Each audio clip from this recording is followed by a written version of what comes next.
नमस्कार दोस्तों। एक हमारे लिए अजीबोगरीब संदर्भ का है कि जो हम कहे रहते हैं ठीक उसका उलट करते हैं, तो हमें लगता है यह संदर्भ अजीबोगरीब है। तो डायरेक्ट उस संदर्भ के बारे में आप लोग को दिखाते हैं और अपना समझ में जो अजीबोगरीब लगता ही है, काहे कि खुद हम लोग कहते हैं, स्वीकार किए रहते हैं, उसी के ठीक उलट हम लोग काम करते हैं। तो चलिए उस संदर्भ को डायरेक्ट आप लोग को दिखाते हुए उसका मजमून को समझते हुए आगे बढ़ते हैं। ठीक है दोस्तों, चलिए हम उस संदर्भ से संबंधित चीज़ें दिखाते हैं।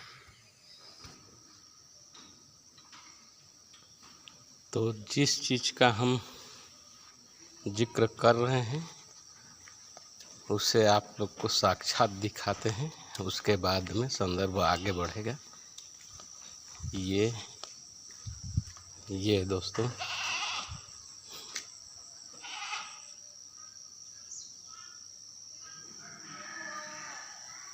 आप लोग देखने के पश्चात समझ ही गए होंगे कि ये बोकरा है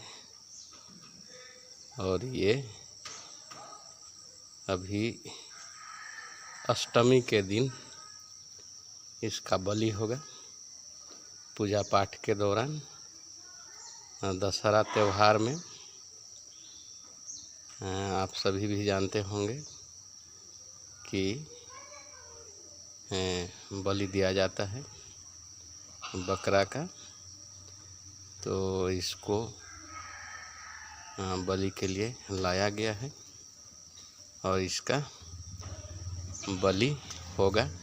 चलिए अब इस संदर्भ में अपनी समझ थोड़ा बहुत आगे बात करते हैं। तो दोस्तों हम दिखाए बलि का बकरा और इसी संबंध में हम उसी संदर्भ को आगे बढ़ाना चाहेंगे कि एक तरफ तो दृष्टांत धर्मों में कहा जाता है, प्रस्तुत किया जाता है कि प्राणी मात्र पे दया करो, जीव जंतुओं पे दया करो, ये बहुत बड़ा दृष्टांत है। और दूसरी तरफ वही धार्मिक रीति रिवाज में उसका पूजा पाठ में बलि भी दिया जाता है। तो इसीलिए हम शुरुआती दौर में ही कहे कि हम लोग अजीबोगरीब रीति रिवाज, धार्मिक कर्म कांड, रहन सहन, खान पान, हम लोग का मानव जाति का, मानव समाज का अजीबोगरीब है। कुछ अपने से कहते हैं, उसी का हम लोग पालना नहीं कर पाते हैं। हम ही लोग कहते हैं कि जीव जंतु प्राणी मात्र सभी में दया करना चाहिए, लेकिन कर्म कांड में फंसकर, कर्म कांड के अधीन होकर, आवश्यक मानकर और बकरा का बलि भी देते हैं। तो यही चीज़ हमको याद आया कि हम लोग कहते हैं वो भी कर नहीं पाते हैं।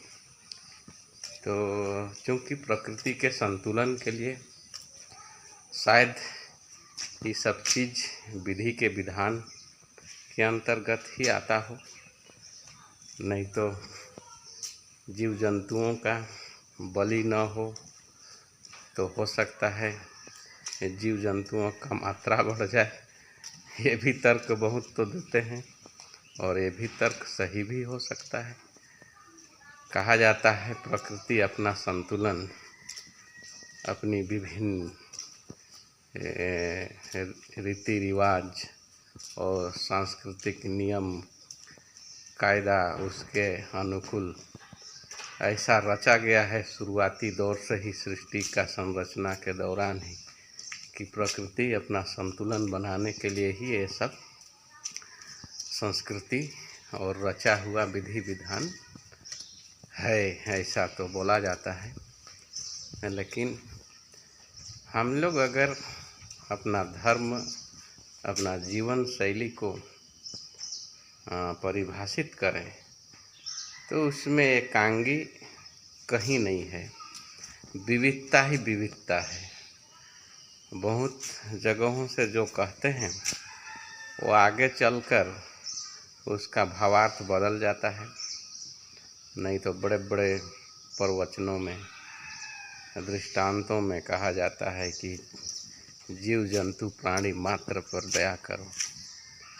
बड़े बड़े साधु संत महात्मा धर्म गुरु हर एक धर्म के कहते ही हैं, लेकिन समय अनुकूल, रीति रिवाज अनुकूल, संस्कृति का एक अभिन्न अंग जो पहले से ही दस्तूर बन के चलते आ रहा है, उसके अनुकूल आखिर जो कहते हैं उसी का विरोधाभास कार्य कर बैठते हैं। तो ये तो है विविधता भरी मानव समाज का जीवन शैली। तो हमको यह छोटा सा युक्ति युक्त संदर्भ याद आया, आप लोग के समक्ष प्रस्तुत किए।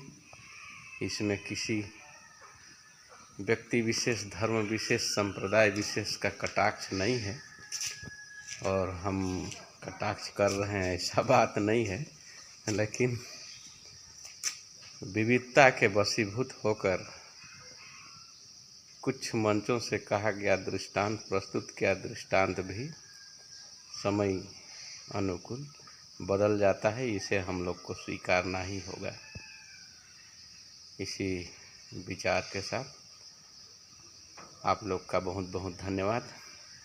हमारा चैनल को सब्सक्राइब कर दीजिएगा, वीडियो को लाइक कीजिएगा, शेयर कीजिएगा। इसी आग्रह के साथ धन्यवाद, बहुत बहुत धन्यवाद।